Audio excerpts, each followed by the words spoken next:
Lahat ito nilalagay na to kuya, di ba?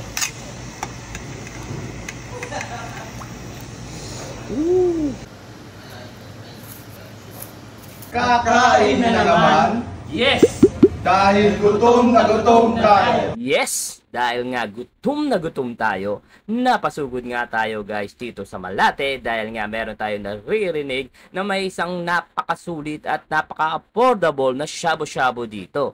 Yes, unlimited shabu-shabu nga ang ating pinuntahan ngayon. At dito makikita natin ang kanilang iba't ibang shabu-shabu na pinagmamalaki. Ang maganda dito sa shabu-shabu dito guys is self-service siya. So hindi mo na kailangan guys maghintay doon sa mga ibang unlimited na napakatagal ang mga servings dahil dito kayo mismo ang kukuha ng pagkain na gusto nyo. And make sure guys na kaya nyo ubusin yung bawat pagkain na kukunin nyo dahil meron tayong charge kapag hindi nyo naubos. So narito ang mga pagkain na pwede nyo lantakan. So narito yung paborito nyo Korean food. Ayan, kung makikita nyo may fish cake saka rice cake sa loob guys. Ang kanilang mini Galbi Gym. Ayan, kung mahilig kayo dyan. Unlimited fried chicken. Ang kanilang matang Bix Veggie Fries para sa mga mahihilig sa veggie. Meron din silang hamburger.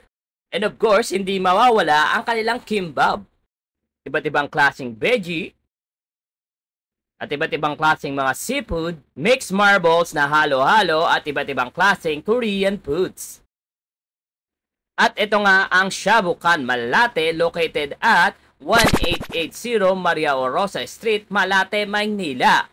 Malapit lamang ito sa Remedios Circle dito sa Malate and open sila for 24/7 para sa kanilang mga prices. Ang kanilang dinner price is 699 pesos per head. Lunch promo 549 pesos per head at ang kanilang midnight promo is 549 per head. Para sa inyong kasamang bata, basta hindi umabot ng 120 ang kanilang taas, libre lang yan. Pero kapag umabot ng 120 to 140, half prices lang ang inyong babayaran. Para sa ibang detalye, you can visit their official Facebook page for more information. Meron din sila mga Korean drinks dito pero separate ang bayad dito. Meron silang mga soju at marami pang iba. At syempre, hindi natin palalagpasin at titikman natin lahat yan. So wag na natin patagalin guys, tikman na natin to. Kakain na naman? At ayun na nga guys, tinikman na natin ang kanilang shabu-shabu dito. Ang masasabi ko lang guys, napaka high quality talaga ng shabu-shabu nila dito. Lalong-lalo na yung kanilang beef nga guys. Dahil yung beef nila dito guys is 100%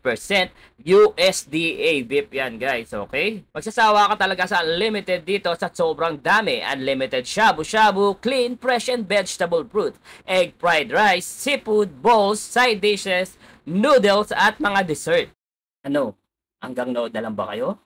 Titikim na yan!